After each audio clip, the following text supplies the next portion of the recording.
let me kind of show you what we're looking for in this guy here. So this is the thermal imaging cam. So obviously I'm orange, red, and yellow, right? So everything around me should be somewhat blue and black. We're looking for those blue and black spots to kind of move on their own. Now this isn't always something that catches something every single night, but when I do catch it, it's very prominent, and it's nice to have it there ready. It's already recording. So whoever gets the... Who's going to take this one? I'm going to let you guys decide. I'll take it. Okay. So you're actually going to have 2 different types of spirit boxes then, because I want to make sure I get... It's okay. It's not like we're not going to be working together. It's a really big group here. I know, right? But with this guy, if a person, because my skin tone is going to be the warmest thing out here, okay? Right. So if it goes out of the picture, you're going to try to keep somebody in the picture at all times. I know it's going to be hard with just the 3 of us. Point of reference, because watch what happens when you take me out. The orange, red, and yellow goes other places. Okay, so we really want that skin temperature, because I'm going to be in the 90s, hopefully no higher than 97 or 98, but we want to kind of have that base temperature. If you hit that red square, let me know. That means I have to splice some video together for you. But you're going to hold it horizontal just like this all night. And again, you're probably going to be really... this part? However you would hold a phone, because the camera is down on your bottom left. So, see where the camera is down here? Oh, yeah, okay. Okay. I'm thinking it's like a normal camera up here. It's an attachment. So mechanics and firemen actually use that. So that's like a $300 camera that they throw on their phone, so that way they can find where the heat is in a burning building. Like, it's a legitimate thermal imaging camera. Yeah. So your phone apps, most of them are BS. Yeah. So most people try. I'm like, oh, I have one of those on my phone. I'm like, yeah, it doesn't do what mine does. So, all right, spirit boxes. Let's get into those. We can trade off if you really want to. Yeah, it's not like, you guys aren't. You're not stuck with that all night. I know. So you know how spirit boxes work? Yeah. Okay, so they sweep through FM radio stations. Zach Bagans gives you the white noise, and then he tells you what he wants you to hear, and it's usually... I always try to, mute him and not look at the subtitles. I want to hear it myself. Good, because now you're going to do it for real. Yeah. Now, this isn't the easiest thing to listen to, so what I've done for amateurs like yourselves, no offense, but I've slowed it down. I want the radio chatter to come through.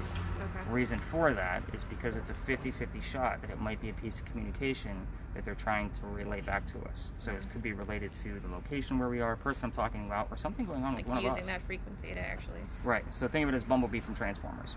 All right. Is that easy enough? Yeah. Have you had, on your tours, someone personal, or someone that family or something to your people come through? Even all the time. Oh. Grandma, Papa, you know what to do. So it's already sweeping through the stations, and it's already recording. The cool thing about this one, and the reason why I bought it, is because when I do my investigations, I'm not walking around places like this and saying, tell me your ghost stories. I'll see if anything comes through. It's on mute, and it's recording the radio sweep only. It doesn't record us at all. So no outside noise, just the radio sweep. So when you guys get yours back, it's going to be a nice even level volume when I give you the audio back. So I'm going to go through it for probably 30 to 40 minutes looking at our hotspots, and I'll kind of give you audio markers of things that I heard. Some of them might be relevant, some of it might not be. Okay. If it is relevant, I will always give you an explanation as to why, and usually a link of where I got my information. So my gimmick is honesty. I'm never going to make shit up for you guys, just so you guys know. Right. We appreciate that. You have one button on this guy. Little wheel controls the volume. There'll be times where we're near horses or a barn or a stable where I say let's keep it kind of low so we don't want to spook the ponies. Okay. So, I want to get you the other spirit box since we're already kind of on that level. And then I'll show you how the millimeter works. Millimeter, is that the one that the guy created for his daughter? To get in touch with her? I don't know. It measures the frequencies. It measures a million different things. What her name was? I'll explain it when I pull it out. So, the next one I'm going to give you is an actual... the one that kind of ticks? Yeah. That's an EMF. Oh. So, it has an EMF in there. I'll get to that. Sorry. We're trying to put it all together. I know, yeah. Alright, so this one, yes, it's a phone app. 80% of the things that we're going to see on this tonight are going to be bullshit. Doesn't mean a damn thing. It's going to be bullshit, right? Yeah. So, the cool thing is that it will give us a word randomly, and then it'll save all those words to a list. Again, 80% of it doesn't mean anything. If something comes up and you're like, oh, I just said this, I'm like, yeah, that's part of 80%. Just because I kind of know the stories. There might be something in there that I don't know. I'm not at Google for these locations, I don't know everything. I do have to research. But we're going to clear out this list because they already have theirs.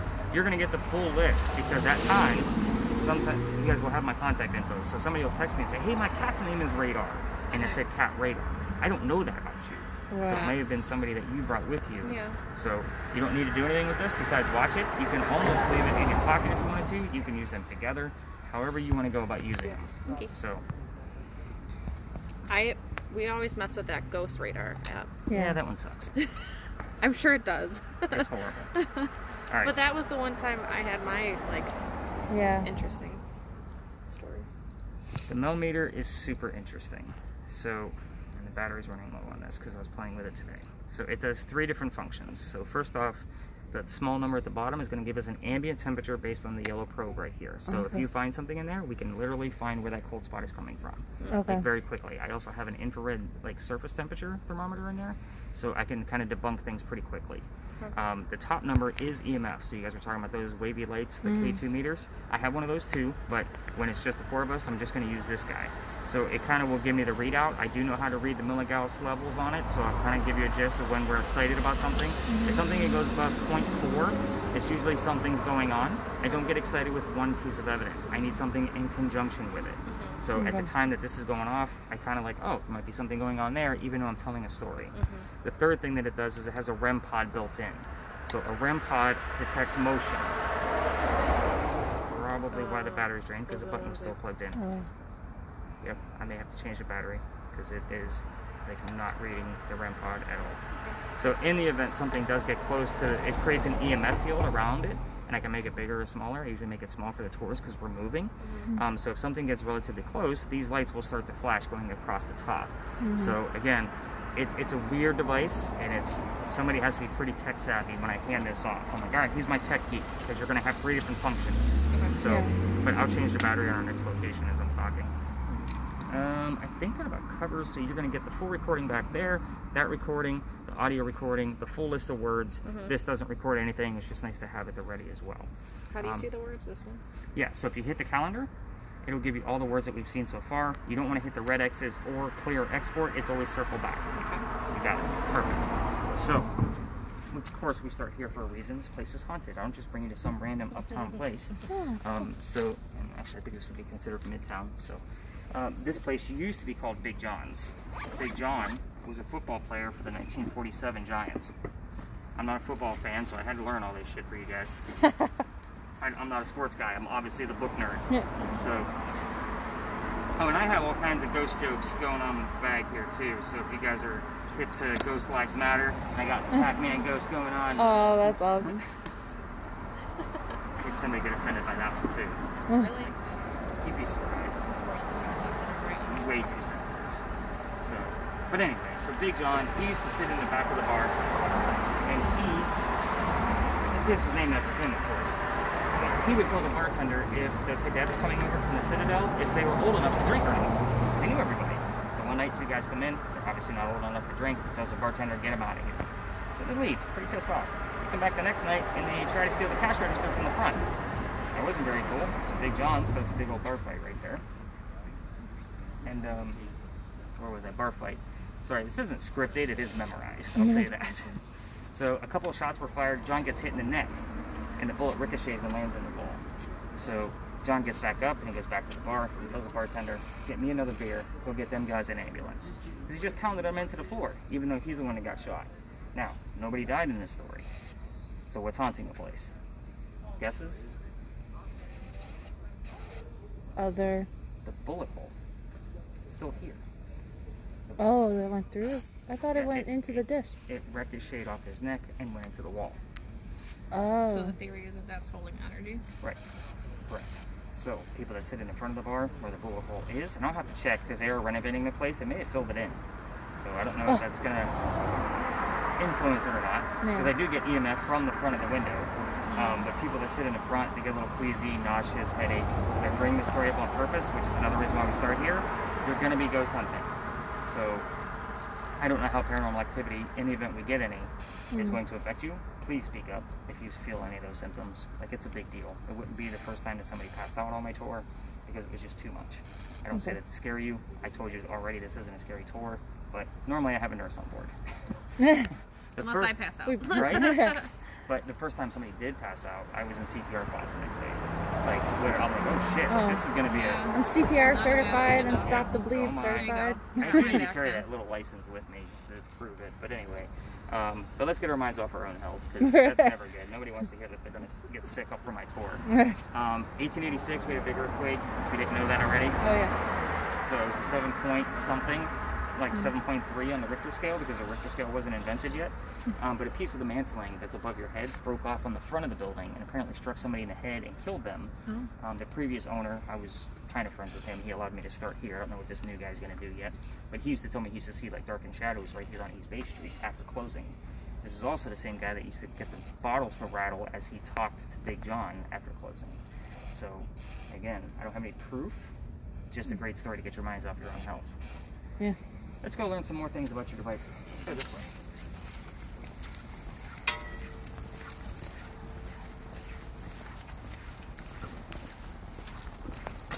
So the other tools that I have, just so you know what else was in the bag, I already told you about the thermometers.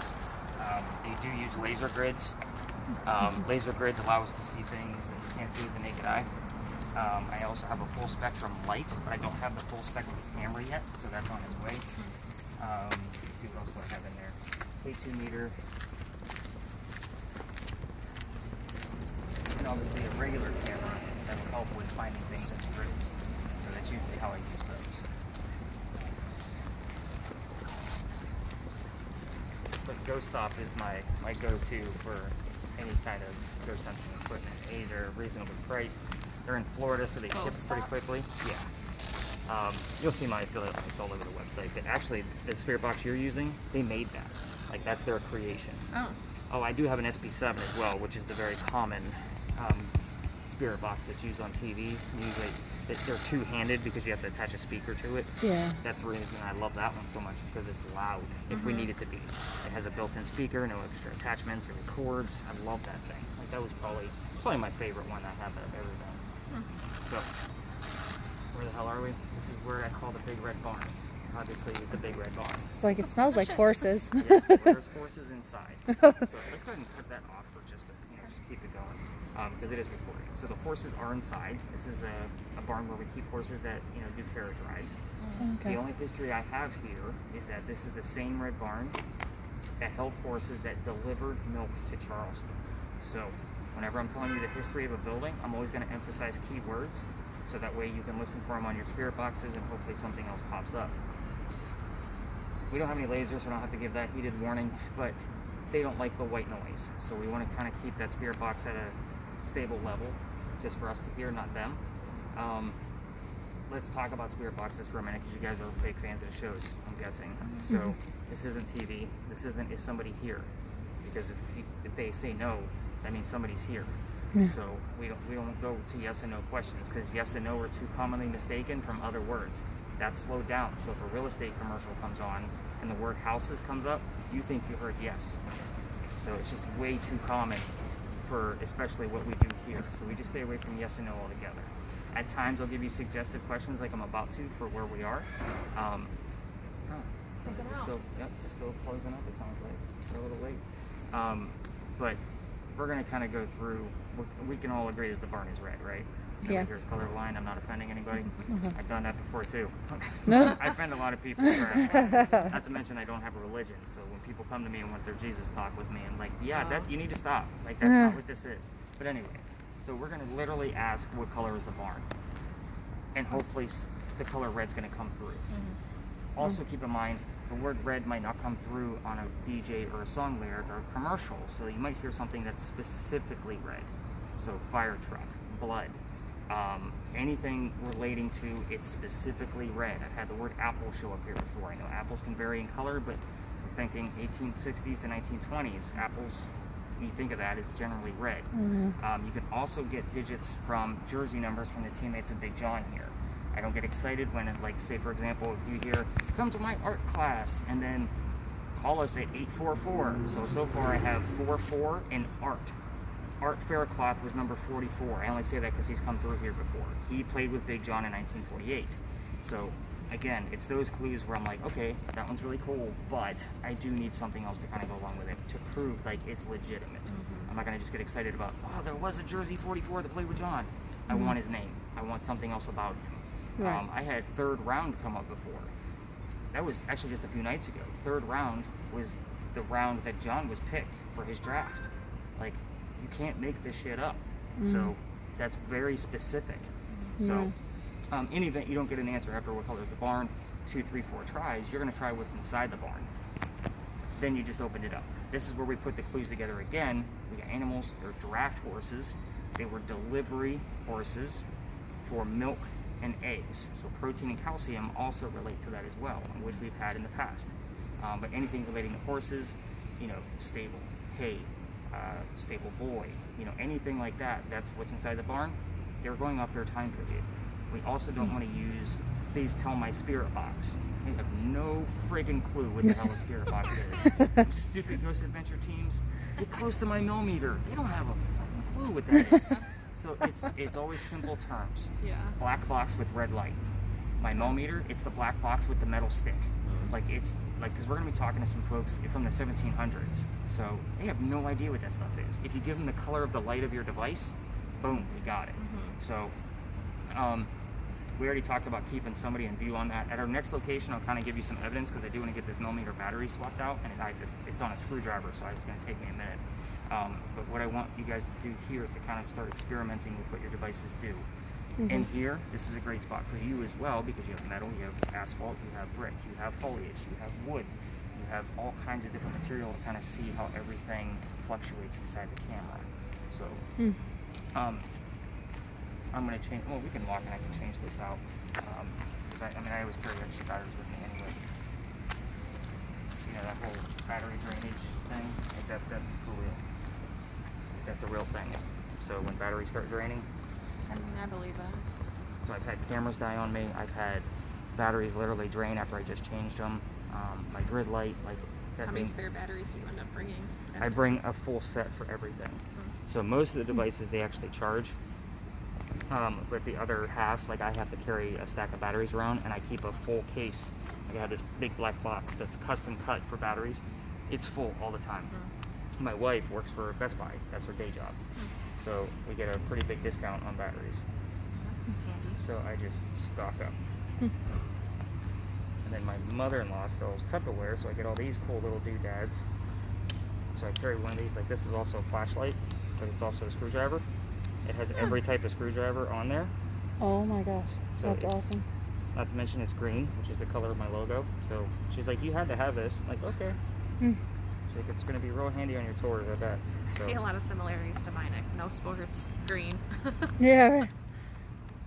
It's like, so is it pretty common that like brick or asphalt will just naturally be hotter or like retain heat more than like asphalt wood? is always going to hold the heat from the sun Right, for several hours, probably until like 2 or 3 a.m. right. And then it'll start to cool down. The wall is like the hottest. Well, it's also going to bleed out because it's going to look for the base temperature. So you should have mainly red on there. Until you put a person in view. Well, no, with her in view. With her in view, It's still like really, it's Which like wall? 85, okay. that wall. With the light. I'd say I'm surprised, but I'm not. Yeah, like in the 80s, like the whole thing.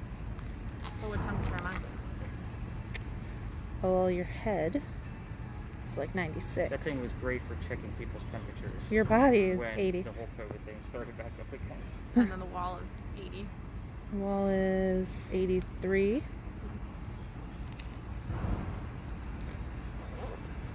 can turn your spirit box up a little bit. Start asking questions.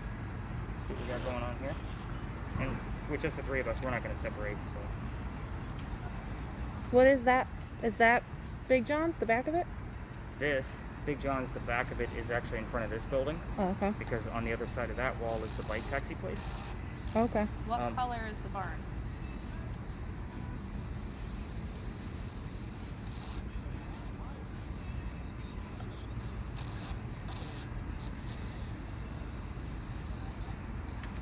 This stuff has to do something like this. It takes too long to change. something crazy.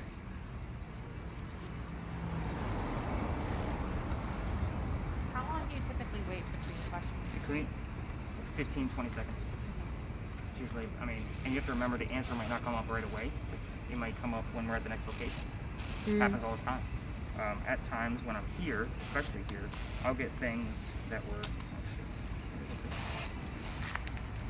Who's here with us? There you go. Oh, Did I it just lose like the- lagged out for a second there. I'm missing the cap. That's flat. Did it fall? I didn't hear anything fall. What are you missing? The cap for the battery? Oh, I can give you my, or light up my phone flashlight, see if, What do you want to ask, Stace? if that helps at all. Started over there. I didn't hear it fall. We would have definitely heard it if caught it. It was like a small black thing, right? Yeah.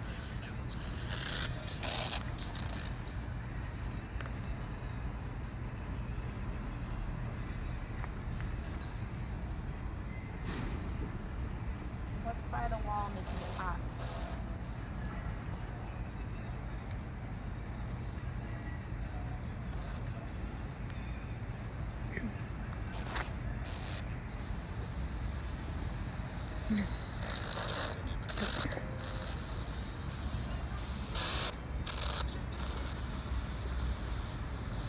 I'm sorry if I'm not doing a good job of. No, you're fine.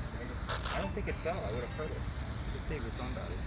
I think it's lodged in.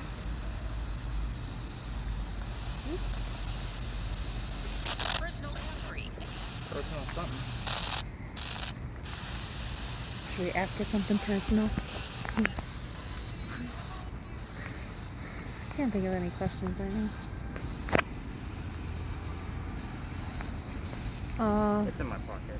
It's been a long day, bro. Hey, it happens. It like, every once in a while, it's like the video freezes up. It's going to calibrate probably every 1 to 3 minutes. to What's make sure in the it's barn fine. right now? Okay. Sorry, I gave you that warning. Could we ask like how many of us are here? I do that all the time. Oh. So a lot of the times, if I have a large group, I'll pull up my spirit box on my phone Yeah. because I use a reverse spirit box, and it works a little bit differently. But I'll always ask how many people that I bring with me. It's a very specific number. So if I have a full group of 9 to 10, I'm obviously listening for 9 to 10 because that excludes me. So Right. I do that often, and I do it 50 yards away. So in case you hear the number 9 or 10, Right. obviously the answers can go anywhere. They're not gonna just come directly to me.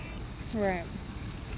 So some of the words we have are move, Satan, peer, observe, either, upset, equally, funeral, judgment, soldier. Wow. Those are sad. Upset, Satan. Nothing is specific enough for me to say, oh, that's from here. How many of us are standing here?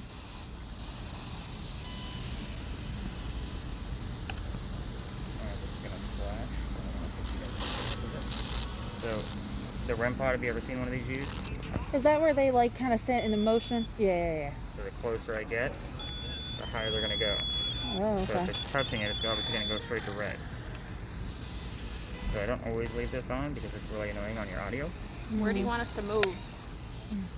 Yeah, I'll use that to kind of keep up with, like help direct where we should go as well. So if it gives me certain words and I'm not sure if I wanted to tell that story, because I keep a ton of stories in my back pocket. Right. You know what I mean?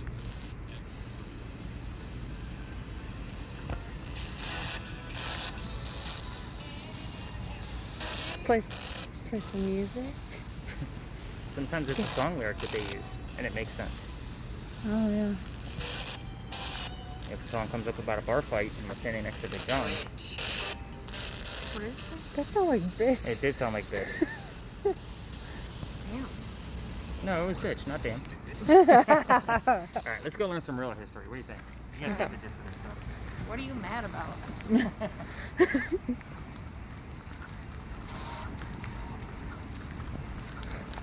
So this is kind of like, I tell people treat this as almost like a training course. Like this is the novice level.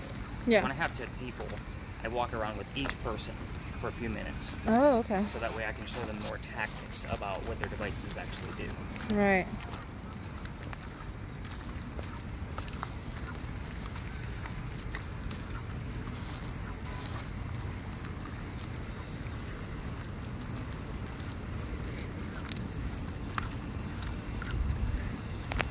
Oh, move makes sense. Why? Because you said that mantle during the earthquake fell. If that person would have moved, they wouldn't have died. It's a little vague. Hey, It's a stretch. hey, I appreciate the effort. thank Because you. most people come on this tour, and I won't say most, but I always have a skeptic. Always. Right. Ooh. So, here goes something. This isn't a sightseeing tour. Okay. So you guys know, parking lots are my favorite because they were something else. So if I were to Oh. have a grand finale, this would probably be my grand finale. We're going to move out of the only entrance and exit just so we don't become ghosts. So, Now it's saying move. like, perfect- Wishing. You yeah, I were know. wishing for a connection there. Yeah, stretching, wishing. So this was the home of Eliza and Charles Pinckney. So their Oh. mansion was in the front. Eliza's garden was over there by that left tree and came all the way across, and we're standing where the slave and servant quarters would have been. So what's so significant about them?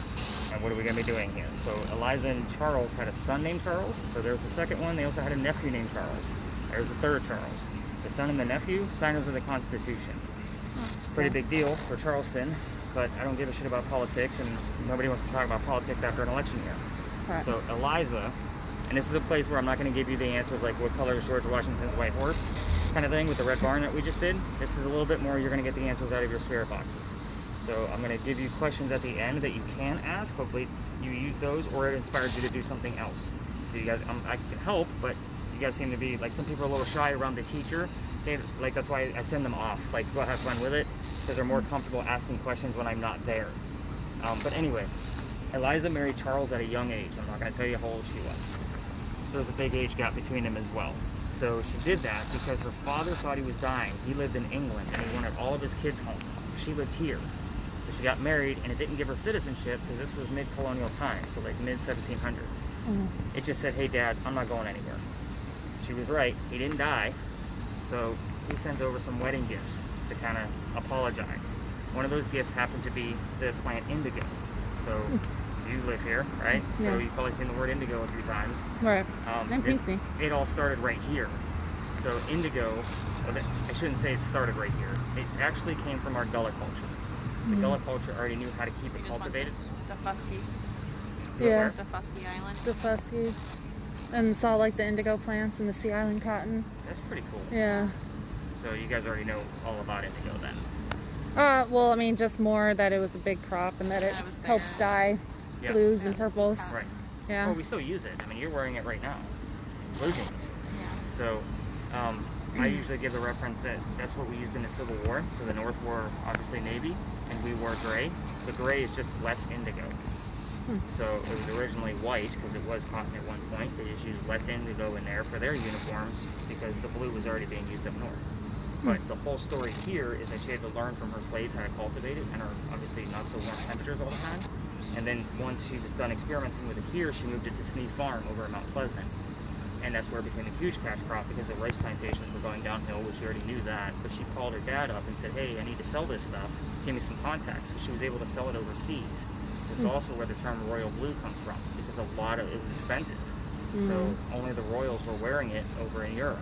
Yeah. So I'm just giving you a touch of what she's done, just so we can have something to play with on our spirit boxes. Right. But there's a lot of weird stuff about her, a lot of weird facts. So Eliza, I'm not obviously the age gap between her and Charles, but she was the second wife named Eliza, back to back from Charles. So both Elizas go by their maiden name. You can ask what their maiden name was. They both start with L. That's all I'm going to tell you. You can ask anything you want to about her death. Where did she die? Where did she die from? How old was she? It's not rude to ask. I thought that was She's rude to actually ask. pretty open about it. Yeah. So, like, I'm only giving you questions I've had the answers to multiple times. So, if it's something I'm like, oh, that's kind of a coincidence, like, I don't throw it into my questions to you guys that you can ask. This horse is really kicking. Yeah. But the one everybody goes after first is which U.S. president was a pallbearer at her funeral. So if that doesn't tell you how important she was to the colonies because of her indigo, I don't know what's going to prove it to you, but that was a pretty big deal. You can ask what happens to the mansion. Obviously, it's not here anymore. Don't ask about the kids. There's a tragedy mixed up in there, and if you poke the bear too much, all activity stops for the rest of the night. Was it Charles? No, actually, it wasn't Charles. She actually had 4 kids. I'll give you that one. Well, he just said that Charles and the nephew were both signers of the Yeah, so they Constitution. were obviously. That's all he really said. Yeah.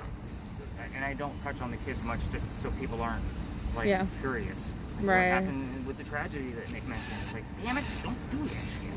You're going to piss her up. But if you want to ask Charles things, I'll kind of give you some extra questions. But he was a politician. Most people don't want to go after him. But he will sneak some things in on the spirit boxes from time to time. But let's go after Eliza first and kind of see what happens. So what do you want to know first? And let's see if we actually have an EMF here to see if that's our first base. We do. We have a 0.5. So anything above 0.4 I get excited about. But this lot is, like, if I were to pull out the K2, it goes crazy in here. Like, absolutely bonkers.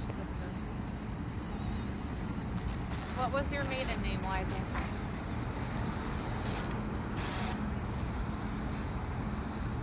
Let's see if the other one is in the pocket. It's actually nice when you can use them in conjunction with one another. Still on track. Okay. Did that say this election year? Yeah.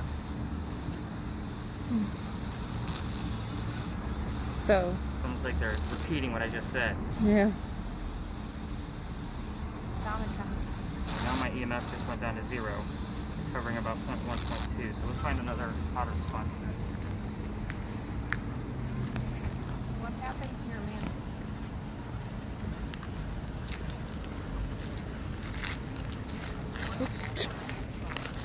Charles. For law firm in Charleston. Man, 2.1. 3.1. I've seen this thing go all the way to 116. 116? Yeah. The K2, the one they use on TV, it only goes to 25. Who's here with us? Yeah. And it just dropped down to 0. Said no. Said nope. You can turn it up a little bit. We're not disturbing over here.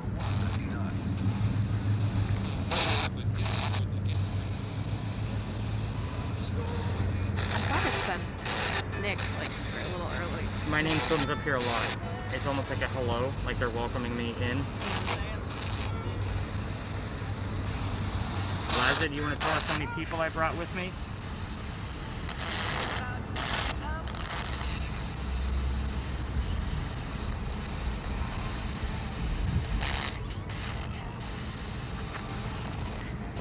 Genuine. Oh, was it?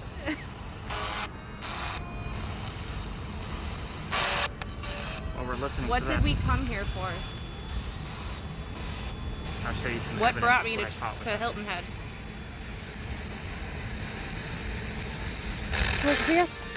But if we ask a question to something that maybe didn't exist at that time, will I they have to be still able know? to prove it. Yeah. So some people say, how did you feel about your husband? How was your marriage? Like, I can't prove that. Yeah. Well, I I don't mean, know if she like was her happy or sad in her asking, marriage. why she came down here, I'm sure the parents told her. but it was like Parents told me. something about parents told. But again, she may know, she might not know. Well, I only asked that because I started hearing the Genuine Pony song. Oh yeah. So this right here is that wall up there, that corner. So you're going to see 2 living people show up right there, right past the wall. Do you see them? Yeah. So we're going to fast forward and we're going to go to find the dead people. They're going to be going the opposite way. They're going to be black in color past the wall. As soon as he loops around. Oh, not too far. Oh my god, it's playing again. Well, it's probably the same song. Just kidding. So 1 and then 2. And you go frame by frame with that guy. It's literally 2 heads next to each other. And this guy right here is always in view. So there's his skin tone, black and black. Yeah. And it's not a vehicle, because it's literally, you can see the shape of heads when you slow it down. So those are the kinds of things that we're looking for when I go through your camera.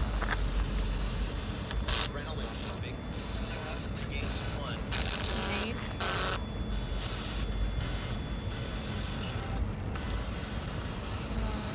Eliza, tell us what happened to the mansion. Let's go up here.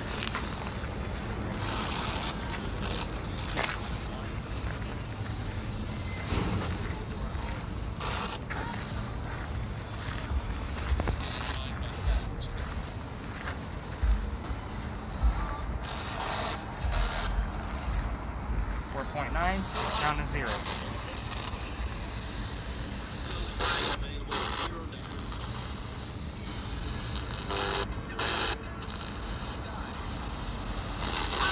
Eliza, what happened to the mansion that was here?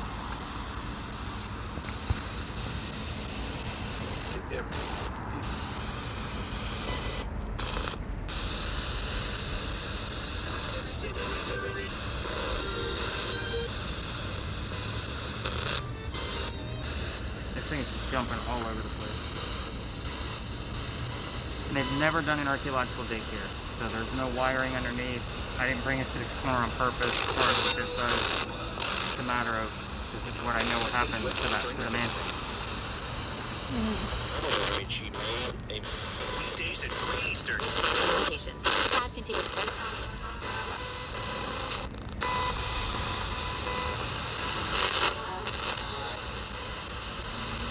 Do you know when it was? Like when the mansion went away, or like what year? Yep. Can we ask that? Sure. Eliza, what year did your mansion go away? Or Charles, whoever is with us.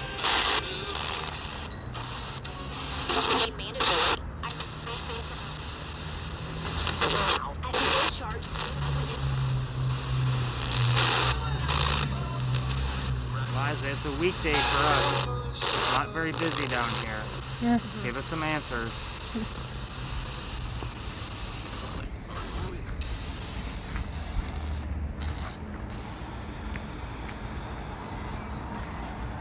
always just come close to the metal stick to make the lights go off.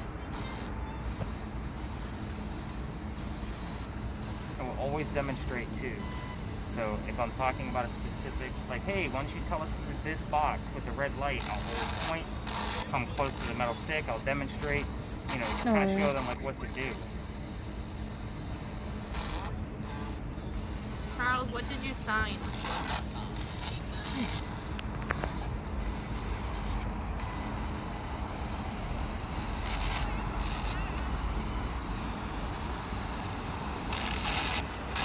This thing is all over the place. Mean teenage scratch. Yeah, all part of the BS. It's meant to scare teenage kids. 45. So Charles was 45 when he married Eliza.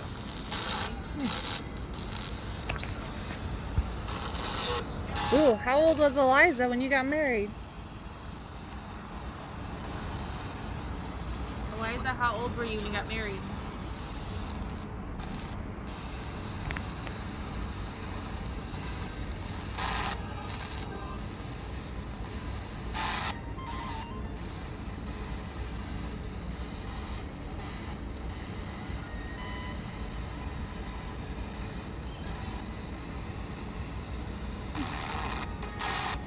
Eliza, give us a number of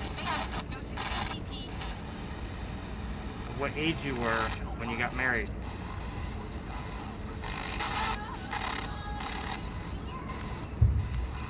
That was weird. Who was it? It was like a little kid. What was it? I can't hear you. For a strike? I couldn't hear what it was. Don't you think for a moment? Your identity stolen on you. Identity stolen. Now is the time to drop your Well, mouth. that could be related to that she was the second victim to Eliza. That could be the first one pissed off, that her identity was stolen. That's why she went after her maiden name. You said the U.S. president was what? I didn't. He was a pallbearer. I didn't say which one. Oh. Defense helpline to help. Which U.S. president was a pallbearer?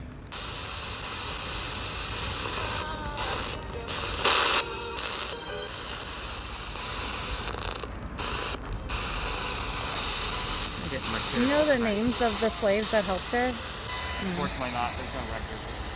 There's a couple of them named, like, throughout her writings of letters. Right. But there's no specific record that shows that she owned specific slaves. There's a couple of first names, but completely random. It's only like 4 or 5. But she didn't, like, were the names that she wrote down the ones that did help her? Who's here with us now? Is that me? Nope.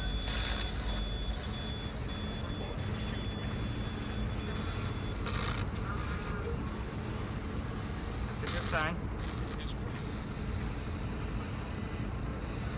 Give us the name, whoever's here. I think I just got a mosquito bite. Said, I think I just got a mosquito bite.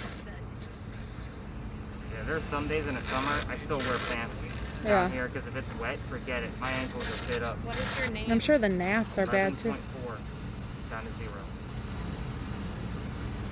You can get close to that metal stick again.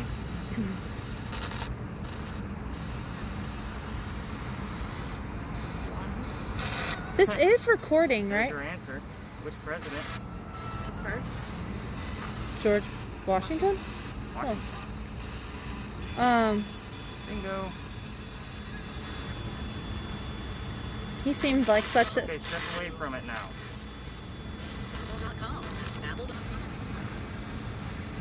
Okay, step away from it. Kind of blinding me a little bit. Huh. Now get closer and make it go to blue.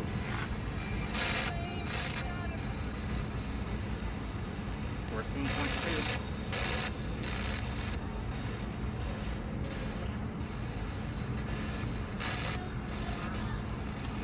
So the trick to this thing, because it detects motion, is to keep it as still as possible. So normally it should be on something and not on an unstable piece of my hand. See, even my hand isn't making it go off. Right. But because I have it's set pretty tight around the antenna. Right. If it was bigger, it'd be going off like crazy just for me moving around. Right. This is recording though, because it just says like 004. Yeah. Probably because you went off to the side. Let's see what you get. As long as you got Like that this? square. Yep. Just Oh, worry about the square. Oh, okay. Like it turns I didn't know if closer. that was supposed to be the time, and I was like, it hasn't moved in a while. Fine. Probably because I handed How it to many you. people are here with us?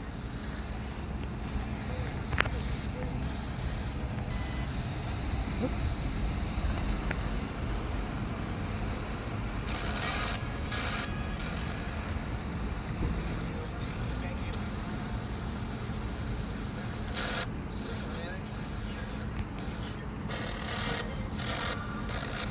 So we figured out that it was George Washington that was the pallbearer. What can you tell us about George?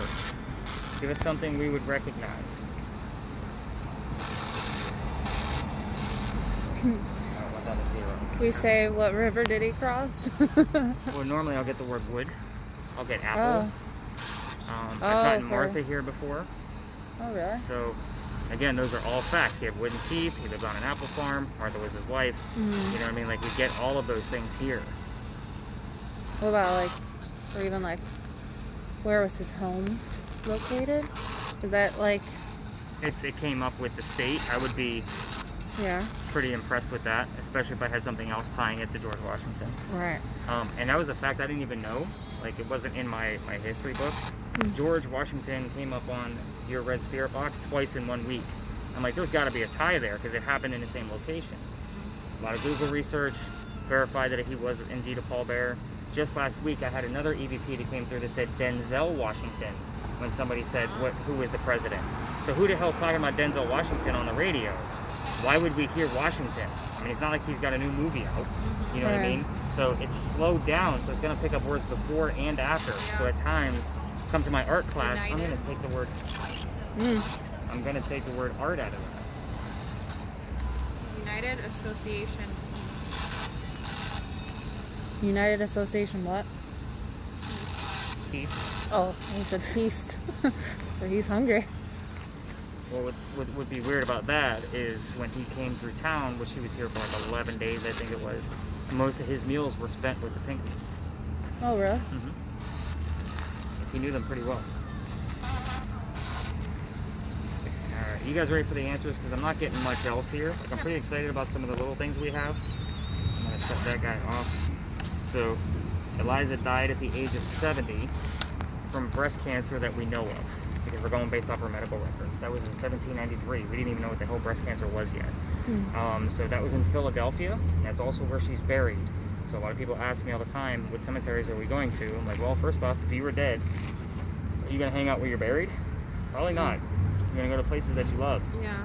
So that usually answers that question for people, and I like to do that pretty early on. But it was George Washington as president. She was 22 when she married Charles, who was 45. So I usually get all three of those numbers, 22, 23, or 45.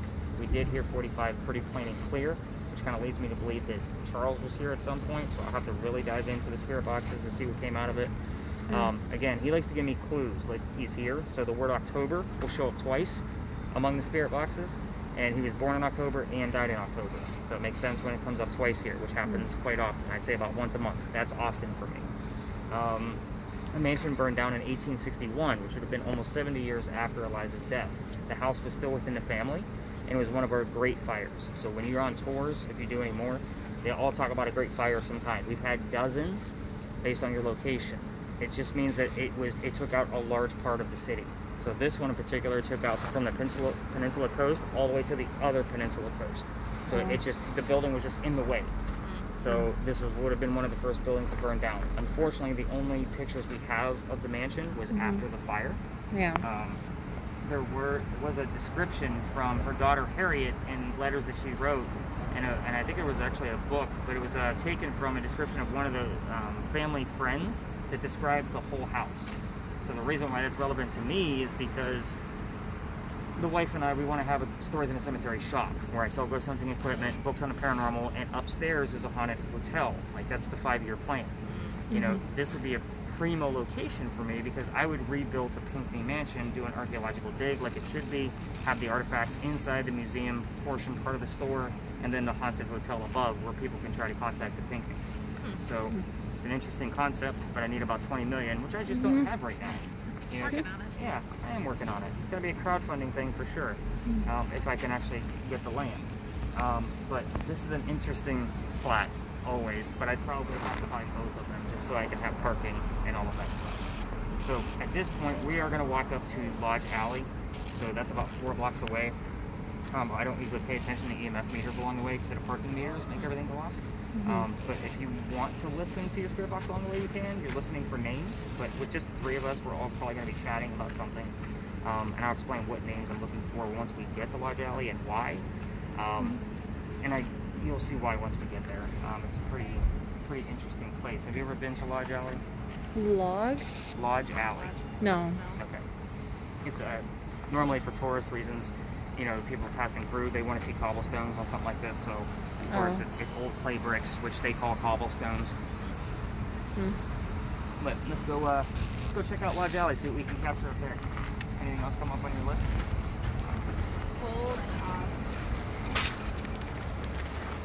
What food is that? No, I know, but like, what does that smell like? Because I can't put my finger on it. Grease? Or like popcorn? Fried. Yeah, that's a popcorn smell. Yeah, okay. Probably coming from the candy shop. Oh, okay. Probably making kettle pop or something. Yeah, like kettle popcorn, yeah. Who doesn't love kettle popcorn? Huh? I said, who doesn't love kettle popcorn? Right. No, it's like, you know when you like know the smell of something, but you can't put your finger on what exactly it is, and I was like... So, I had my group out one night, walked down Philadelphia Alley, which we're not allowed to go down anymore. But I reached like the end of the alley, and I smelled like the weirdest smell ever. I'm like, I can't even put my finger on it. It smelled like warm grapefruit. And then the word pie shows up on the spirit box. I'm like, that's disgusting. Like, why the, like, so of course I go home, I Google, I'm going through their data, I Google grapefruit pie. It was actually a lost recipe, and it came out of Charleston. What? Even my guest smelled it. Like, we were trying to pinpoint where it was coming from. It was crazy. Like, I get this weird thing that smells when I'm out on an investigation. You just never know what you're going to come across. Was this where like slaves were kind of brought through? Nope. It's a misnomer. So, this is called the Slave Mart by locals because slaves would come through the custom house. They would be sold on those steps. If they didn't get sold there, they would go down to the old Provost and Exchange, the dungeon down there. Yeah. If they weren't sold there, then they would go to private slave marts, like the one we have over on Chalmers Street. It's the only one we actually have left. It's a museum now. Yeah. But the reason why they call this the slave mart is all the paperwork from the custom house went to the government building at the end of this. So that's where all of the records were kept for the slaves. Yeah. Make sure he's not gonna hit us. He's got a red light. We're good. These are one-way streets. Yeah. Oh, you're not doing a good really job cool keeping you building. in here. The custom house. Yeah, I think we're going to have 5 custom houses on this site.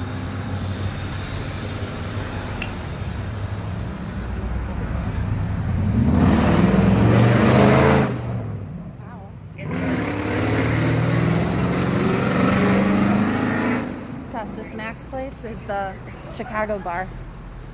Yeah. They actually have Jardiniere. This is the one you went. Yeah. They have Italian beef and Jardiniere. And even Malort. Ew. I don't know what any of those things are. I don't want to know about Malort. The liver is evil and must be punished. Don't ever offer you a shot. That's Are those drinks? Malort's like I mean, usually it's a shot. Okay. It's kind of like, it's like the, basically it just tastes like the worst rubbing alcohol you've ever tried in your life. But it's like a Chicago delicacy. Because like, nobody likes it, but everybody drinks it. Or like takes shots of it. Because it's a tradition at that point. Yeah. Right? We have to like figure out why, like what made that. Malort. And no bottle is the same. They're all different. Mm-hmm. Singapore is the shot of choice from Youngstown Onions.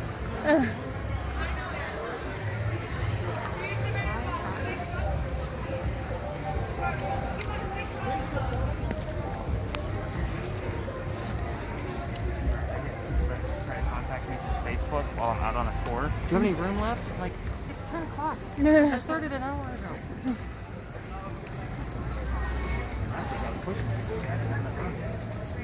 Right. I like the firefly lights. Yeah. Gas lamp? The gas lamp? Yeah. I like the Oh, the, I thought you were talking about the gas lamp. Yeah, this is a timeshare. So, This is? yeah, so this is Lodge Alley Inn, obviously because it's right next to Lodge Alley. So pretty pricey stuff. Of course, every hotel claims to have a ghost down here. They just don't give me free rooms to prove it. Yeah. So if you want to go down to St. Augustine, I've already found a haunted hotel for me and the wife to stay at, so I can actually have 2 podcast episodes out of the big long trip. Oh, wow. So I promise in 3 days that nothing but like no ghosts at all. Oh. They Are coming they through? coming down? Can cars come down this? No, No? no. Oh. But hopefully just backing out, but we'll kind of start walking. I'll kind of give you the gist of what I'm listening for when we get done. Okay. So during this time, I listen for names. I think I'm gonna cut it down. This is actually a quiet area. Oh, okay. So turn it down a little bit. So I'm listening for the names of the people that used to live here. I have the full list of, there used to be shotgun houses on either side. Yeah. So this is one of the oldest streets we have in Charleston. So when we crossed that last crosswalk, we crossed over where the Charlestown Wall used to be. This used to be a walled city. So the wall was across the street over here, and then it went up Cumberland, which is where we're going to pretty much end up. I'll make it go off. So we can keep walking, because we're going to cut all the way through. It's just nice when I have a small group, I can kind of give you the gist, Right. as we kind of cut through it. But Aaron? Like A-A-R-O-N? E-R. Which doesn't sound familiar. Aaron, Unity, Data, Unlock, Legislation. So Masons also had a lodge down here, so the word Mason shows up a lot down in this area. When the camera's out, I usually have the camera person taking a lot of pictures because I get a lot of weird light anomalies. So So my wife, she went to school for photography and graphic design, so she gets all the pictures, and we come down here just to take a ton of pictures to see how different cameras are going to work, so that way we know what's legit and what's not. There are a lot of lights down here. So, but yeah, this has always an interesting place to come. They have done an archaeological digging, you know, bricks. There's, you know, evidence of fires down here. They found some of their clothing and consider these people lower class. So there's a lot down here. It's just a nice pass through. Yeah. I get tourists. They want to see some cobblestones and old bricks and streets. So you said they did dig under this? Yeah, so they would do like, they would pick a lower area, they would kind of dig through it and save the soil or the clay where it was there and kind of repatch it. Kind of like pieces of their tools and silverware, little articles of clothing. Some of the bricks were kind of burnt underneath, so it kind of showed evidence of fire. So, Imagine driving on this, like even it was horse and buggy. wagons. Yeah, would have been horse and buggy. Wagons and all that. That's rough.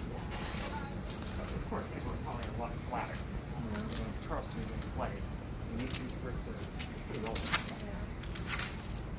are made out of clay. These are handmade and hand-laid. You can notice none of them are the same shape or size.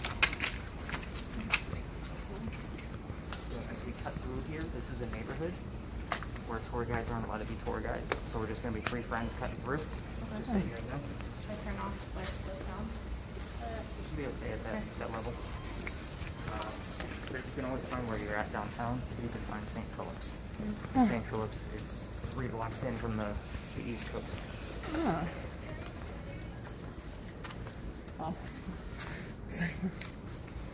If you get anything out of that, let me know. You can send it to me.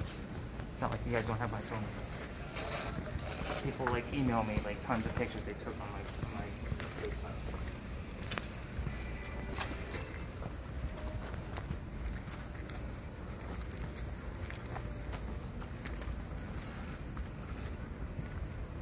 So yeah, Lodge Alley Inn, room 304, is allegedly haunted. Apparently that's one of the higher suites.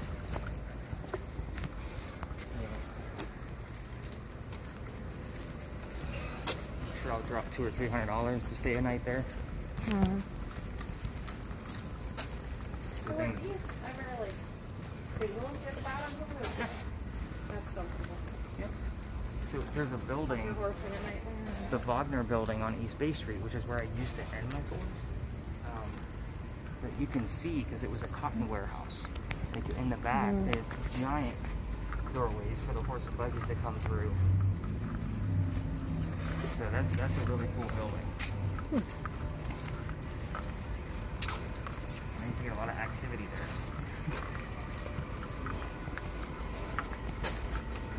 Unfortunately, I had to change my route. Angry?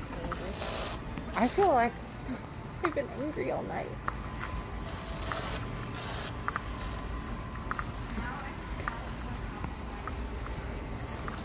You guys parked at the beginning, right? Yeah.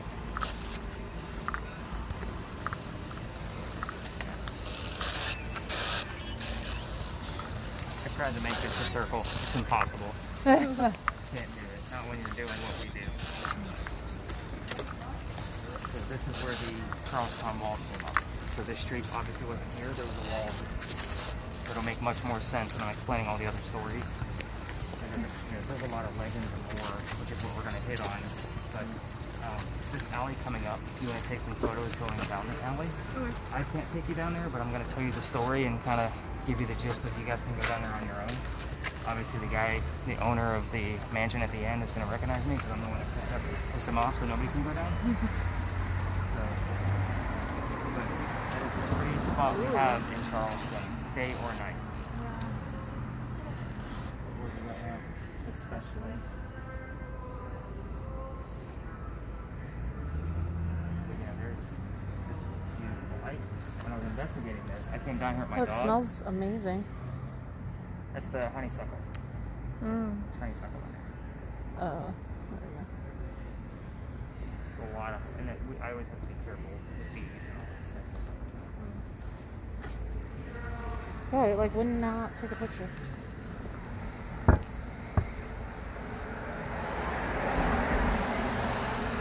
kind of nice. Like, we have the whole city to ourselves. You guys got a private tour? Yeah. Take it. I actually really like working with the small groups because that way I don't have to like literally bounce around. Make sure everybody's having a good time and Right. getting their stuff done. I would like to walk through there at one point. Yeah. So that is one of like the most haunted areas you said? Philadelphia Alley? Yeah. Yes. And Yeah? Yeah. And I'm going to give you the story once we go around the bend because this corner is just loaded with stories. Loaded. And I tell the doctor stories still from Philadelphia Alley. It's really cool and we get a lot of evidence out of it still. So even though I can't take you down there, you can go down there afterwards because we're going to end in this corner. So then I can kind of give you direction on how to get back to your car. My garage is on this street, so I stop twice for parking.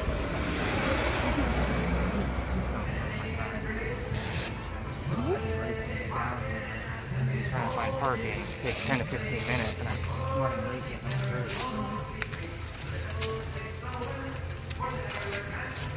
Oh, isn't that the building where there's like a scar in it from the earthquake? The apartment building? From like the earthquake of like 1896 or something? 1861. 1861? And there is, like, we're going to go over there after we're done on this side. Oh, okay. And I'll kind of show you what I know about the place, but I don't know anything about a scar. And the back apartment building does have like an old rooftop. You can see it within the layout of the bricks. Yeah, that's like I've heard people refer to it as, is like that where like that line is. Yeah. They call it like the scar.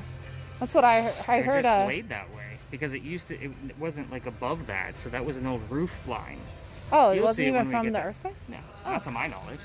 I heard a there's carriage. something with the earthquake over there, but that deals with the earthquake bolts. So Oh. I'll explain those. Oh, okay. I can at least come up underneath this tree. So that's the wall. Let's go ahead and cut that off just for a few minutes. Because you're going to have a lot of stuff going on in your audio. So that wall over there is the wall that we saw in Philadelphia Alley. So do you see the doorway in the center of it? Mm-hmm. That alley used to be called Dueller's Alley. That's where all the duels would occur in Charleston. So when there was a loser of a duel, the dead guy, they would pick him up and they would carry him through that doorway over this courtyard, over to St. Philip Cemetery. They would drop the body and then go celebrate the winner. So with the story down there deals with a doctor from Rhode Island. He moved down here because he was supposed to get married to his fiancée Amanda, but Amanda just inherited a bunch of money from her dead parents. The attorney that was handling that money said, "You're not getting married yet, send the doctor away. I want to make sure he's not just after your money." So he moves to Charleston. The coachman that brings him into town set him up to be robbed and killed. So he looked like he had money, so he was set up. Not a very good start. So somebody that was walking by, his name is Ralph Isaacs, he was an attorney, local. He sees what's going on. He says, "Let me take you somewhere safe. This is not a good area for you." So he takes him to 59 Church Street. This is Church Street. So this would have been the 1860s, I think, roughly. So long after it was Dock Street. But anyway, so he takes him to 59 Church Street. He rents the place. Everything's going well. His practice takes off. He's making money. He becomes known as the Whistling Doctor. So you can Google the Whistling Doctor and get the very long version of the story with all the little tiny details. But that also means Amanda's going to be moving down soon. Because the doctor was making so much money, when he went to go see plays with Ralph, the attorney, he had to sit in different seats because the doctor made more money, so he got better seats. So they had to talk about these plays on the way home. So one night they're talking about William III, Shakespearean play. I don't know which theater. I don't think anybody can pinpoint that because there were dozens. But they start arguing about the actress that was in town. The doctor loves her, Ralph did not. So in the argument, Ralph starts insulting the doctor's fiancée back home in Rhode Island. So obviously they get pissed at each other and they go their separate ways. But Ralph, being from here, has ties to the newspaper. So he calls him up and he puts an ad in the paper about what a disgrace the doctor is to the city. The doctor sees it, he rebuttals with, "Let's go to Dueller's Alley and we're going to settle this." So they come down, they take the 20 paces, they turn, the doctor pointed his gun in the air and he shot his gun in the air. Only one bullet at a time. So, however, Ralph still had one shot. He took it out on the kneecap of the doctor. So I don't know if it was left or right. A lot of people ask me that. I don't know. But anyway, so the word kneecap shows up here often. He didn't die, so he didn't come through the death gate that I just pointed out. His friends picked him up and they took him home, where he died 10 days later. Probably bled out because he was probably trying to bleed himself to get rid of the infection. So they say as you walk through the alley, you can hear the whistling from the doctor. So the other piece of history in that alley, and just be careful when you're looking for it, especially at night, those bricks get older as you move along. And they were the ones at the very end on the Queen Street side. They were actually sun-dried bricks from slave kids. So they literally turn those bricks every hour to dry them. You can still see their fingerprints, and there's one full handprint right outside the mansion at the end. So that's where I pissed off that neighbor, and I had to reroute my tour. So if you notice, we all used to go down there, but this guy just bought the place. So he was pretty angry about all of us going down there, and it is, like I told you before, it's a neighborhood at that point. Yeah. So with my noisy gadgets and people stopping right outside his door to look at the handprint, it's about 15 bricks in from the edge, right in the center to the right. So if you're going to go down there, that's where it's at if you're going to walk this way. So a lot of people like to try the EMF meter near it. I'm like, it's one of those gravestone type things. They're not going to hang out there. So it is what it is. It's just interesting to see. So there are two sides to the cemetery, in case you didn't notice. So I'm giving you a lot of extra things just because you're local, so you should know these things, especially these legends around here. So the two sides of the cemetery, we have obviously the east side, which is closest to the water, and then we have the west side. This side that you're standing on, this one is for native Charlestonians only, so you have to be from here to be able to be buried on this side. Everybody else goes over there. So Calhoun, the 17th vice president, he's buried over there. He has a sarcophagus, and they moved him several times trying to figure out where the hell he was supposed to go. So if you wanted to visit the Calhoun sarcophagus, he's above ground. If you can go right over there. That's the guy that they took his monument down over in Marion Square. So they were, I have a lot of ties with Marion Square, so I was kind of keeping in contact with them, like where they're going to put the monument, where they're going to do it, because there was a time capsule inside that monument with a lock of Calhoun's hair. Documents from that time period, money from that time period, like there was crazy stuff in it. So I was like, do you guys know anything about the time capsule? Like, they haven't found it yet, but it was really cool to stay in contact with him. Like, hey, let me know what's going on. But there's a story with the cemetery, and I normally don't take you up there because normally that's the hot spot for all the other tours because they drag out the story. It's very simple. There's a sign right inside the wrought iron gate to the cemetery. It says there's no ghost here but the Holy Ghost. Obviously, they don't want guys like me taking pictures and trying to find what's actually there. What year was that? So, 1888, a young lady died by the name of Sue Howard Hardy, 6 days after her stillborn child. So, heartbreak, complications, I don't really know. But 1987, 99 years later, we have a local photographer, and he's taking pictures of all the cemeteries. He captures a full apparition of a woman wearing a shawl and a baby basket next to her, next to that grave. It's 1987 without cell phones and Photoshop and all the other craziness we have now. So he sends it to Kodak. So you guys are old enough, like you know what Kodak is, so I don't have to explain it. Teenagers, they're clueless, by the way. Right. And don't give them a digital camera. I literally will get 500 pictures back that I have to go through. Oh my God, it's a nightmare. But anyway, so he sends it to Kodak. Kodak can't debunk it, so obviously the picture is cursed. Females that hold the picture, same symptoms like what I told you about at Big John's, but pregnant females that are holding it are not going to have a good pregnancy. I don't show the picture. If something comes up from the spirit boxes that's relatable to that, where it's proof, I always put the heated warning in the notes with the link up so that way you can see the picture. Look at it on a computer, don't handle it on your phone. It's usually, I'm a very superstitious person, as I'm sure you can imagine. So, let's see, and we can walk up there, but I do want to give you guys see the burning gas lamp in the distance? Yeah. That's the pirate house. So the pirate house is literally right on the other side of the west side of the cemetery. That's where Blackbeard's men would come in, and they would go have a few drinks, meet with some prostitutes. They dug a tunnel from the pirate house 1 block over to the Dock Street Theater. This used to be Dock Street. So they would go there for work, first off, because pirates tie really good knots. There used to be a playhouse there, so they would go over there and make a few extra bucks along the side with their trade, but there was also prostitution here. So of course, we're meeting with a few ladies as well. Blackbeard never set foot on our soil. There was rumor that in the tunnel, Blackbeard put his treasure down there. Well, that's bullshit, because we all know that that damn treasure is in North Carolina. So if you're any kind of pirate buff, you kind of know that already. So Dock Street Theater, do you know anything about that? Dock Street? No. Okay, so it's one of the top 10 haunted locations in America. I don't have any evidence. I've been through it several times. I don't think that the paranormal activity that's in the place is something I have access to. So first off, I think that it's the wood that was brought over from a mansion that burned down. This is Charleston, so we recycle everything. Something burns down in a great fire, we take what we can and we put it somewhere else. So there's a chair rail 12 feet in the air on the balcony. At the, I can't remember, is that the mezzanine? Like the top tier of a playhouse? So I can't reach it to see if it's actually got any activity next to it. Also, the doors going into the first floor, the main part, those came from that mansion as well. And they're always roped off when I go there. But there's a story there too. So, again, I'm throwing all of the stories at you tonight just because nothing is showing up that you're being prominent. And you figure we're just hanging out anyway. You should know this stuff. It says divine. Smells like a pool. Oh, What's the that? Holy Ghost. Smells like pool. Like chlorine. Yeah. You smell that? I thought somebody just walked by with it. It says clear, divine, inner, dead, serious, community, bad. Okay.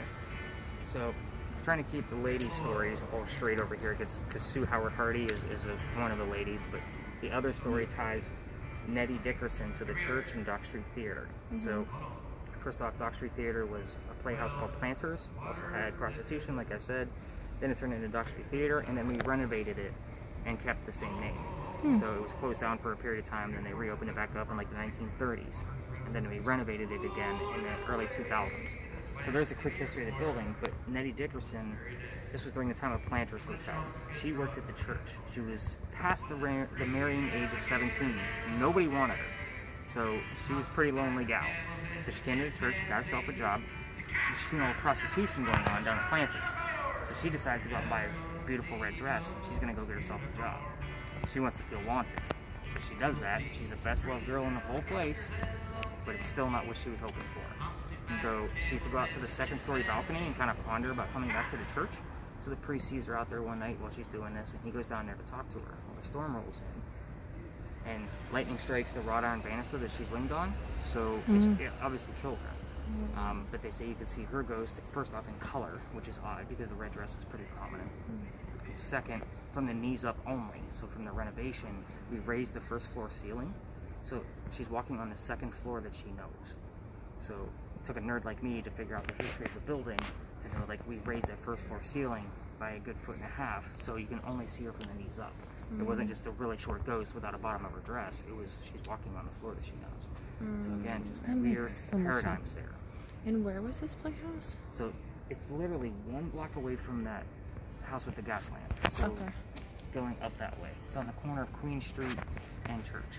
So, and it's gorgeous. Residential, or else I would take you up there. So, I'll show you that cemetery real quick, just so you guys can see some more tombstones and that sign I was telling you about. And then we're going to go look at the powder market.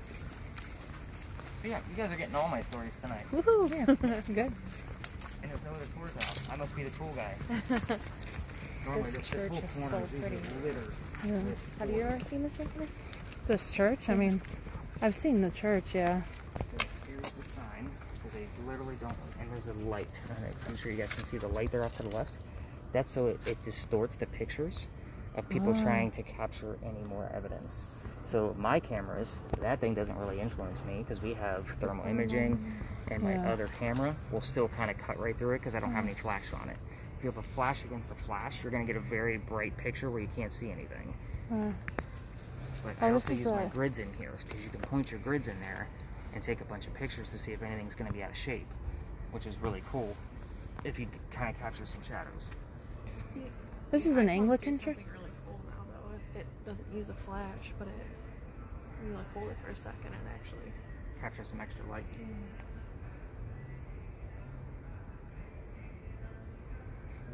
Yeah, I don't always come up to this corner just because this is like where all the other tours come to, and I just stay out of their way because my groups are noisy. We got spare boxes and everybody's having fun, and then you see the large groups of 20 just following one guy, and they're like, that's another tour. I'm like, yeah, that's what it's like on another tour. Like, how the hell can you even hear that guy? How old is this church? Like, when was it built? I could not tell you. Because Probably should know, but I don't know. And I won't make things up for you. yeah, I'm gonna I just think of Anglican, yeah. like with England. This is more of the local. This is all locals. So they named this street Church Street because it's the only building that could not move when they widened the road. because it used to be Dock Street. Huh. And the steeple that you see is a little bit off from the earthquake. So it's obviously pre-1861. Wow. Oh, I'm sorry, Okay. 1886. So pre-1886. So, above that peak in the roof there? Mm-hmm. Okay. It's not Yes. perfectly 90 degrees. Trying to like keep one of you in the Oh, thing at I all get it. times. Sacred. Sacred? Oh, we're next to a church. Yeah. That makes complete sense. So let's go learn about some new pirates. Female pirates. Kick-ass female pirates. And don't go in... Sorry, should have warned you. No, you shouldn't have. Don't go in the... Somebody lives at the pirate house now like that. Somebody's home. Don't go in his backyard. He gets pissed. Don't ask me how I know that. Somebody lives in I the... mean, you have said already you piss a lot of people. Yeah, the Anglican. So... Kind of nice there's no other tours out tonight, actually. Again, I'm the odd guy out.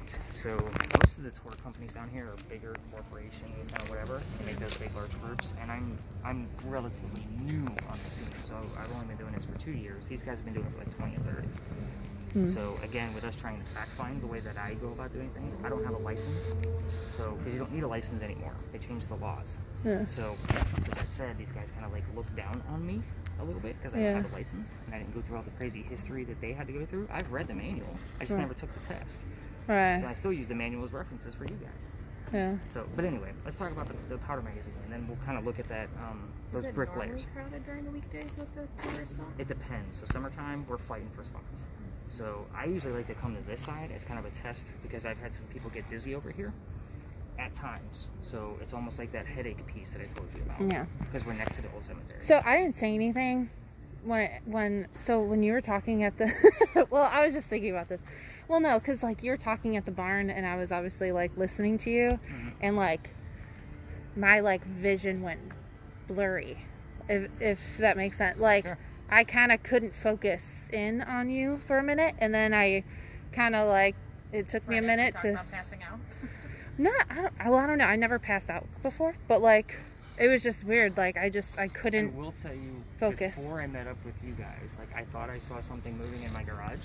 And I'm like, that's got to be just bugs passing through the light or something. And then when I got downstairs, I felt a little dizzy. So it was kind of like, all right, I probably didn't eat enough today because I was working on homework all day and kind of blew it off. But now you're telling me that, so it's almost like weekdays. Honestly, are the best days for activity because there's not all the hustle and bustle around.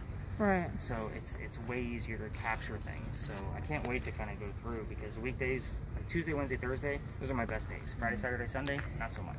Right. So, Powder Magazine, that's where we are. So the Powder Magazine, we had that big scare with the earthquake. So you guys see the crosses on that building? Mm-hmm. Those are earthquake bolts. So the gist of that is, do you know what earthquake bolts are? Mm-mm. All right, so they put turnbuckles through the roofs and through the floors of certain buildings. So if they were to get quaked again, you turn those turnbuckles and it'll straighten the building back up. So that's the whole premise behind them.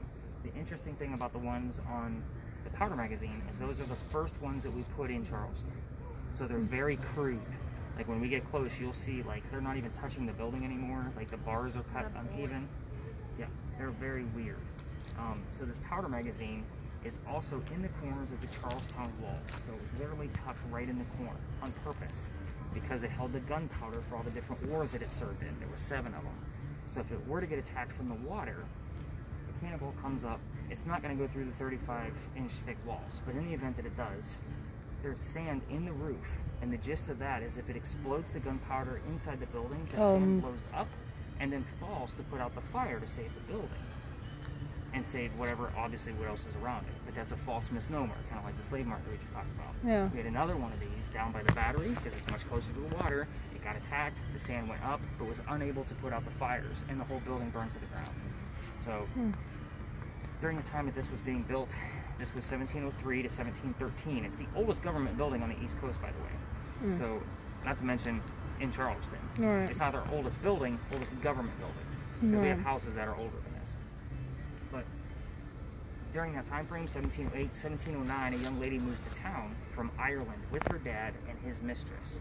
So the mistress happened to be her mom. They moved here from Ireland to get away from his wife. She was obviously pretty scorned, right? Right. So she's, I would say, probably 12, 13, 14 at this time. She sees this building being finished. The reason why we get activities is because it's something familiar to her. She becomes a teenager over the years. Pirates are coming through town. She falls in love with one of them. His name is James Bonny. Her name was Anne Cormack. Dad doesn't approve of Mr. Bonny because he's a filthy pirate. So what does she do? She runs away to Jamaica, gets married. She's now Anne Bonny. So James was not the pirate that she wanted. She wanted the Johnny Depp, Captain Jack Sparrow kind of guy. Yeah. This guy turned out to be a privateer, which basically means he was a spy for the British on his own people. So she's just like, all right, you're a coward. She falls in love with another pirate. His name is John Rackham, a.k.a. Calico Jack. Much cooler name. He's got a brand new kick-ass ship. She wants to be part of it, but females curse pirate ships. So he says, okay, new girlfriend, you can be part of my crew, but you gotta dress like a guy. You're gonna dress like a female in my quarters. She agrees, because she just wants to be a kick-ass pirate like all the other people she knows. So she joins the crew. Being a female in his quarters, she obviously gets pregnant at some point. So what's he do? He drops her off in Cuba to go have the baby. She returns to the ship. He says, you can return afterwards, just make sure you're dressed like a guy.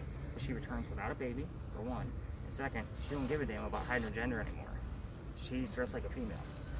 Obviously that pisses Jack off. So what does she do?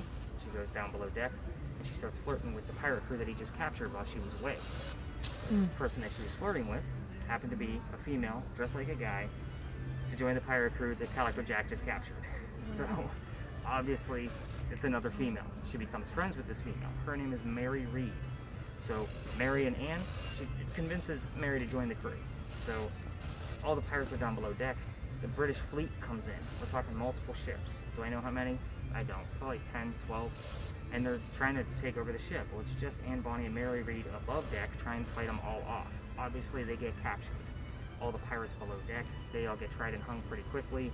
Mary and Anne dress back like guys, but reveal their gender when they go back in front of the judge. They're tried separately because they're the only two that fought back. So Chief Justice Nicholas Laws, he says, I don't care that you're female. I'm still going to try you and hang you for piracy. Then they pled their bellies, which means that they both said that they were pregnant. So he says, okay, so we'll delay your hanging, but you're still going to hang. Dad's here in Charleston. He's got enough money to bail Anne out. So he bails her out and brings her back home. From what we know there is that she remarried again, so guy number 4, because yes, we're counting Mary Reed as somebody she was flirting around with. By the way, all the while, she's still married to James Bonny while all of this went down.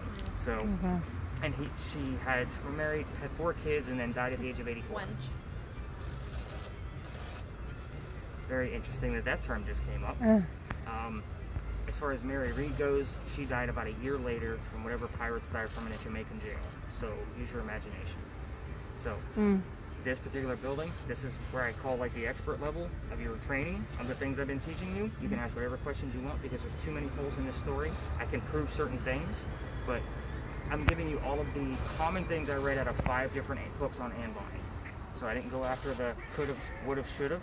It's all, this was in this one, this one, this one, and this one. Okay, write it down. You know what I mean? I gave you only the facts that came out of all 5 books. So let's get close to this building. We'll check it out, and then we'll check out the front of the building with the thermal imaging. We'll see what other. Did we get any other terms? Maya, plaintiff, shoes, rating, apt. Reading. Rating. Like R-A-T. Yeah. Do you want to switch? Yeah. My arm, like from holding it like this for so long, it's like, ooh, Yeah, you hear 90 that minutes crack? to be a camera person is not usually fun. Oh, I thought you were giving me like And then the multiple. volume button's on top. But yeah, we'll spend like 10 minutes here. See what we capture. If we get a bunch of terms. You should have suggested this earlier. I would have taken it before. I totally Well, forgot. I was like, while we were standing here, that I really started to feel it, and I was like, oh.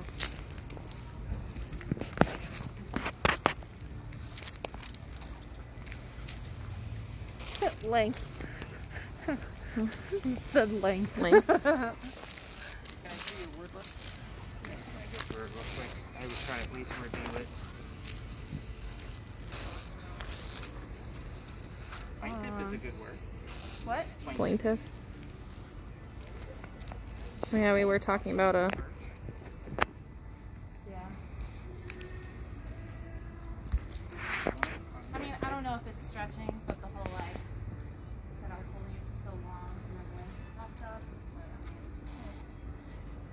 most recent piece.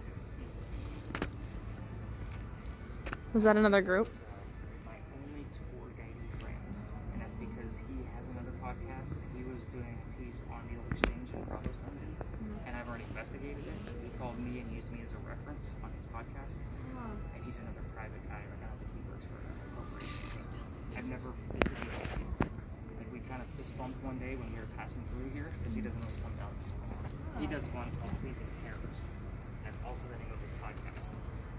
His name's Mike Brown. He's actually pretty big into paranormal work because he's such a great storyteller.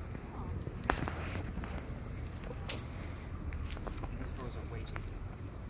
I think he only charges $20 a month. I'm more expensive because of all the gizmos. I mean, I thought you were reasonable still, though. Huh? I thought this was reasonable still. Yeah. You guys did TripAdvisor, right? Yeah. We actually started this off when I was just first getting started. And I left a six-figure job to do this. Yeah, walked away. I had no clue what I was doing. So I was going in areas I wasn't supposed to. All this stuff didn't have any half the equipment you guys are seeing today. So I literally had like a voice recorder and an SP7 and a spare box. I'm like, let's go ghost hunting. Let's see what we can find. Yeah, somebody got a K2 meter, and I just started adding and adding and adding. Now I'm up to, I can accommodate 10 people on the tour, and everybody has something instead of sharing stuff. It used to be taking time to go to the levels. That's Practice. sorry. Like, Alright. So nobody actually lived here. This literally just held all the gunpowder. Help it gunpowder. It's a museum. You can actually go inside and visit. It's like a short $5 ticket, 30-minute tour, and it shows you all the different uniforms and all the different artillery that was in there. It's really cool. I haven't seen it now. Ones that they have posters, I can't usually find things on it. They have all the different stuff. So if I'm looking for something specific, especially on pilots, when they'll have other pilot books here and pull the game book out, you can get it pretty quickly. And there's one other thing. So there's the roof line. Oh, yeah. Mm-hmm. Oh. See it now? Yeah. Like just how the bricks are laid. Like, 'cause And this then what part about used that line? maybe that's the stuff. I'm gonna have to look into that because I get asked all the time. Those are also rituals. See the squares? Yeah. Those are rituals that come to the floor. Yeah, I need that. Everybody has this, and I know that this is like somehow. And I know that part of this is like a mercantile one. So they would actually create it. But it was all kind of some but now, I know that they're doing this when they were repairing the roof in the 1990s, and they found the original sand was still there. The sand doesn't disintegrate. So they were just repairing the roof to make sure it was, going to meet all the fire codes and all that BS. Yeah. I'm trying to move different angles, but you keep having like a cool So that spot on the also back of likes your to neck. glitch in here. So when I say glitch, I mean not the pauses that you're going to see for it to calibrate. I'm talking like keeps white having- flashes. She keeps having like a blue spot on the back of her neck. Right now. Turn and face the building. Because her hair's cool. It's not touching her skin. Just that little area there. I do get a lot of weird things out of that here. The next pieces of evidence I need to clip out, like the pieces I showed you at Pinckney, came from here. Can you tell me your name? Oh! I just said, is anybody here right now? It says hung. The pirates were all hung. Yeah. Oh! Good job. I just got chills. You should have had that the whole night. Oh, okay. Do you know the number of how many were? Not off the top of my head. It was a small number. It was like 12 to 14. It was somewhere in the teens. Should I ask that? Go ahead. How many pirates were hung here? I can dive into it and probably find an answer.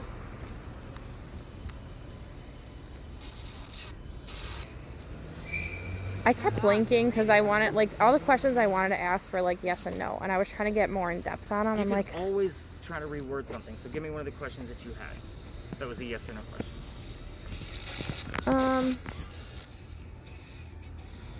I'm trying to think like what I was earlier. Anything here that was yes or no? I haven't really thought of anything here yet, but I'll think of something. Most people want to know if Anne Bonny fell in love with Mary Reed. I get that. People do that all the time. I'm like, I can't prove that. Yeah. There's rumors that, you know, there was a sexual relationship there, but I can't prove it. I want to know what happened to her child. You can always ask where she had the baby. We can prove that. Yeah. The word Cuban showed up here last night. Did Or it? not last night, the night before. Sorry. Yesterday I had to do 3 nights worth of evidence. It took me literally Where are all you day. from? I know that answer. Well, she came from Ireland, so we know that one. Mm. If you get Irish.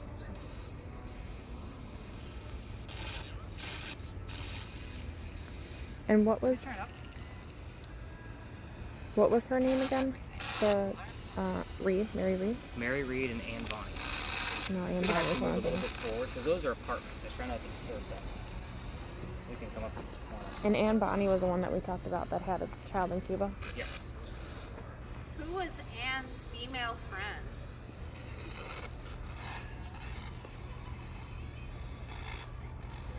Play with the REM pod here, too. We get some Ask if activity. it was a boy or a girl. Ooh, it says mad. We've been getting such like angry words. Well, she did have a big temper. She had what? A really big temper. Oh. Like, killed one of the servants when she was over in Ireland. Maybe she doesn't want anyone to talk about her female friend. And this is usually a dead zone for EMF, but I'm reading at 0.6 right now. When I say dead zone, I mean 0. Like flat line, nothing. And now it's going up to 0.9. If I have Anne Bonny or Mary Reed here, get close to that metal stick. It'll make the lights go off. You've seen me before. We've done this.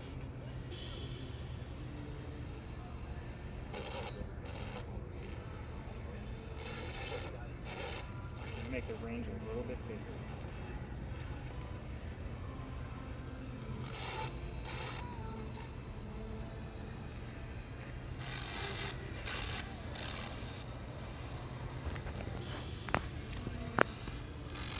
Get close to that metal stick for me.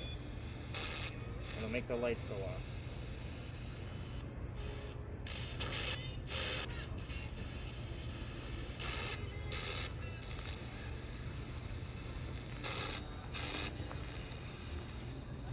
What's your temperature reading on there? The center? It said 5. 5? 69. I'm reading 67 and a half, and it's not really moving. That No. says restrict. Well, the number 5 would be relevant because, again, the rumor is she had 4 children once she came back to Charleston, plus the one in Cuba.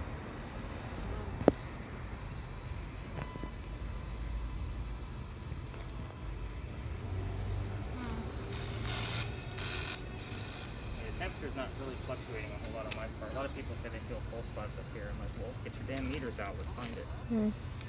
Oh, no, I'm 67. Yeah, 67.4. Was the one in Cuba her first? Yes. Where did you have your first child?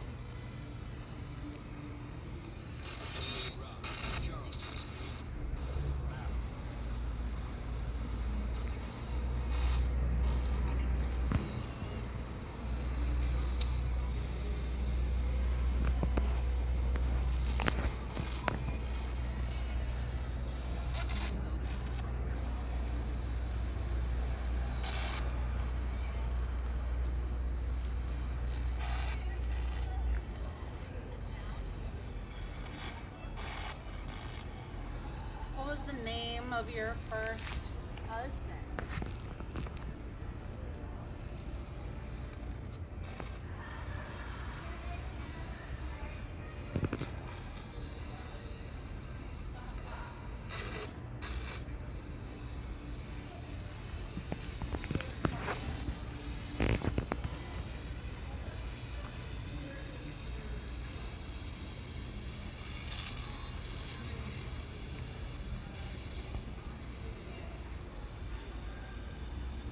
I know the camera's not the most thrilling job.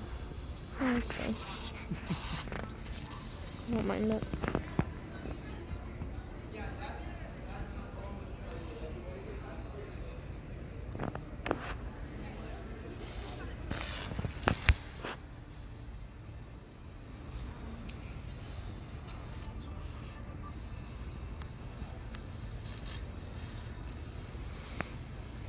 on, Ann. We're getting Now ready it to wrap says- this up.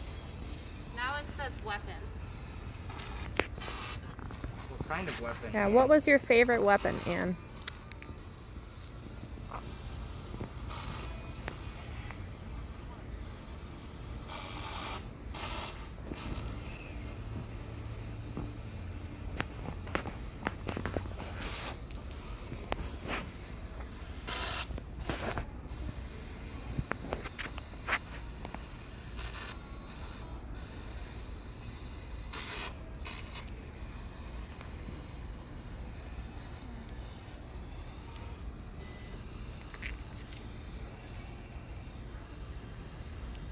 $62 over by her now instead Down of by 66. It's actually 66.6. That one said, well, it's like Route 17. it was always 65, Mount but then Pleasant. it dropped to 62.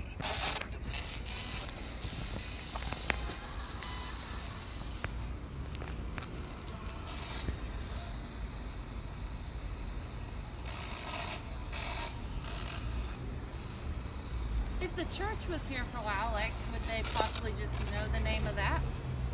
This would have been 1720 was when she had her trial. So she was crawling all the way up to 1715, which is pre-church. Free.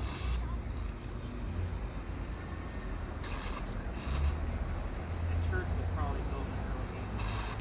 Sorry, I'm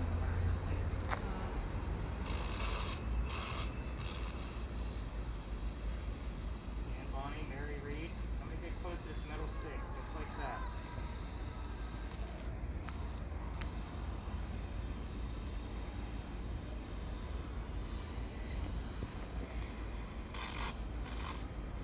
Who's here with us right now?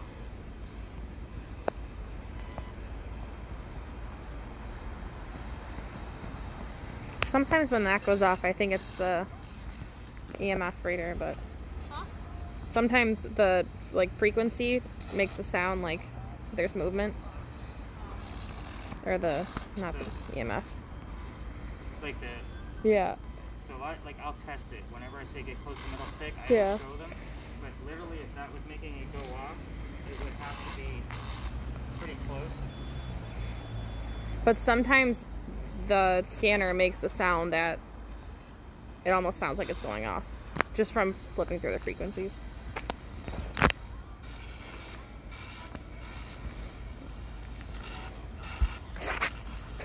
Okay, 9 months.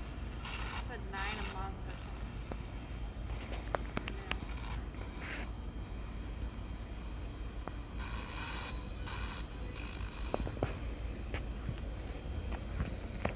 Okay.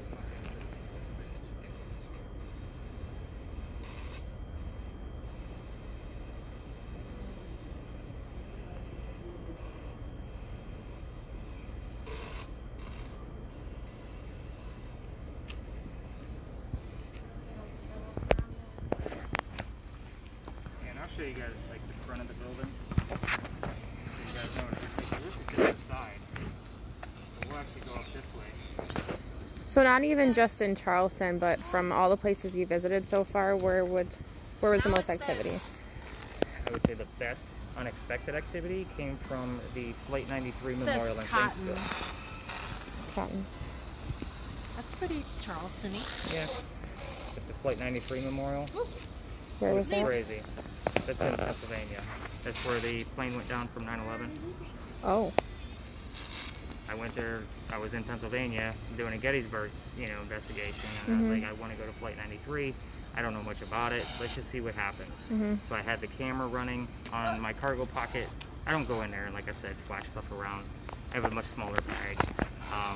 The spirit box was running in my pocket. So it just said leap, and I was like, where are you leaping to? And then a song came out and said, it's not worth it. So don't watch the flash. Don't do it. But I had the word list running on my phone on my hip, so that way I can actually enjoy the museum, and I reviewed all the evidence later. Yeah. And then I read 3 different books on that particular flight, and holy shit, the evidence coming through on that. I had passengers' names that died. Oh wow. I had the word Iraqi show up on one list, and heard American on the spirit box. Wow. What else came up out of that? A bunch of plane, things about the controls of a plane. So cockpit, I think it actually said control panel. Like all these things that were wrapped around an actual airplane. I didn't have. I was waiting for the number 93, but the names that showed up on some of the passengers, like that's really what floored me. And I don't see the word Iraqi show up on that list often, so it was kind of a weird thing. Yeah. But that was probably my longest episode because I had so much shit come out of it, and I gave some history, of course. Yeah. But,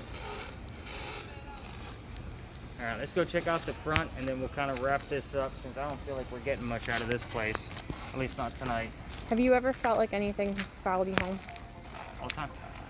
I actually have things on my bag now to make sure that doesn't happen. 'Cause Yeah, the I guy feel with like we should have epilepsy, done that. I'm the weak-minded one, so they're always going to come after me. Sometimes when guests bring their own people, there's times where I can't see by the time I get back to my car because my eyes are doing their little epilepsy thing, and I have to literally calm myself down and get the wife on the phone somehow, like control the phone, just to have her kind of walk me through it. So we called some psychic friends of mine. They sent us a bunch of stones. I'm gonna say, what's the best way of, if something was to actually attach to you? Yeah. Honestly, it's almost just meditation. Like just Yeah. clear everything out. With me, it's just a little different because it's physical. So